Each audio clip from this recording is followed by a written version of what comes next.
విశాఖ ఉక్కు కర్మాగారం రాష్ట్ర ప్రజల భావోద్వేగాలతో ముడిపడిన ఈ ప్లాంట్ ప్రైవేటీకరణ ప్రకటన అక్కడి ఉద్యోగులతో పాటు అందరినీ తీవ్రంగా కలవరపెట్టింది. కార్మికులు, ఉద్యోగులు చేస్తున్న ఆందోళనలు ప్రైవేటీకరణను ముందుకు పడకుండా అడ్డుకుంటూ వచ్చాయి. 3.5 ఏళ్లుగా స్టీల్ ప్లాంట్ కార్మికులు ప్రైవేటీకరణకు వ్యతిరేకంగా దీక్షలు కొనసాగిస్తున్నారు. ఈ నేపథ్యంలో కేంద్ర ఉక్కు శాఖ మంత్రి ఇవాళ స్టీల్ ప్లాంట్కు రానుండడం ప్రాధాన్యం సంతరించుకుంది. విశాఖ స్టీల్ ప్లాంట్లో పెట్టుబడుల ఉపసంహరణ కోసం గత 5 ఏళ్లలో జరిగిన ప్రయత్నాలు ముందుకు సాగకుండా కార్మికులు, ఉద్యోగులు చేపట్టిన దీక్షలు, ఆందోళనలు అడ్డుకున్నాయి. 3.5 ఏళ్లుగా ఆందోళనలు, దీక్షలు కొనసాగిస్తూనే ఉన్నారు. వివిధ స్థాయిల్లో నిరసన వ్యక్తం చేస్తూనే వచ్చారు. కేంద్ర ప్రభుత్వం నేరుగా కొంత వర్కింగ్ క్యాపిటల్ రూపంలోనూ, రుణ పరపతి రూపంలోనూ సర్దుబాటు చేయడం, ముడిసరుకుకు సంబంధించి వెసులుబాట్లు ఇవ్వడం, గనుల కేటాయింపు సమస్య పరిష్కారం కోసం ఎన్ఎండీసీతో ప్రత్యేకంగా ఒప్పందం చేయడం వంటివి ఉక్కు కర్మాగారాన్ని లాభాల బాట పట్టిస్తాయని వారు చెబుతూ వచ్చారు. ప్రస్తుతం అటు కేంద్రంలోనూ, ఇటు రాష్ట్రంలోనూ ఎన్డీఏ కూటమి అధికారంలోకి రావడం స్టీల్ ప్లాంట్ భవితవ్యంపై కొత్త ఆశలు రేపుతోంది. ఇప్పటికే భాజపా రాష్ట్ర ఎంపీలు కేంద్ర మంత్రిని, ఇతర పెద్దలను కలిసి స్టీల్ ప్లాంట్ పై ప్రజల ఆకాంక్షలను వివరించి ప్రైవేటీకరణ వద్దని కోరారు. స్టీల్ అథారిటీ ఆఫ్ ఇండియాలో రాష్ట్రీయ ఇస్పాత్ నిగమ్ లిమిటెడ్ ను విలీనం చేయడం ద్వారా 2 కంపెనీలు లాభపడతాయని వివరించారు.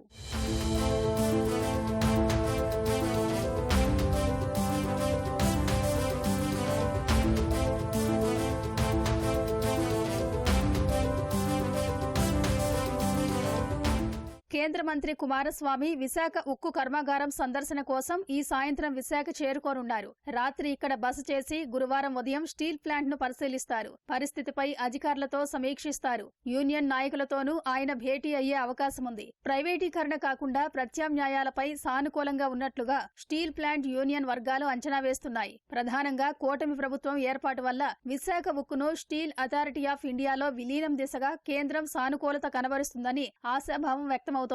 ముఖ్యమంత్రి చంద్రబాబు గతంలో సంకీర్ణ ప్రభుత్వంలో అప్పటి ప్రధానిని అటల్ బిహారీ వాజ్పేయిని ఒప్పించి ఆర్థిక కష్టాల నుంచి గట్టెక్కించిన తీరును గుర్తు చేసుకుని అదే తీరులో ఈసారి కూడా సానుకూల ఫలితం వస్తుందని కార్మిక వర్గం అభిప్రాయపడుతోంది.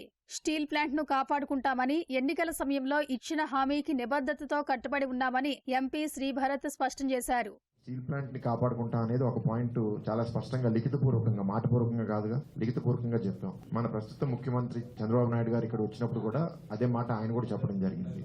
అదే నిబద్ధతతో మేము పనిచేస్తాము.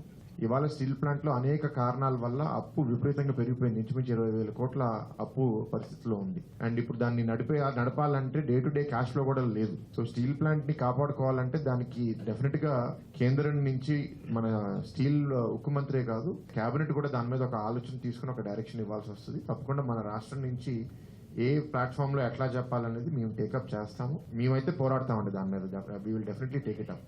సో మేము ప్రభుత్వంలో ఉన్నాం కాబట్టి అప్రోప్రియేట్ గా ఎట్లయితే గతంలో కూడా మేము చేసామో కూటమి ప్రభుత్వం, ఇప్పుడు కూడా అదే విధంగా ఉన్నాం కాబట్టి అట్ ద అప్రోప్రియేట్ ప్లాట్ఫామ్స్ మేము ప్రెషర్ పెట్టి ఎట్లా దీన్ని కాపాడుకోవాలనేది పనిచేస్తాం.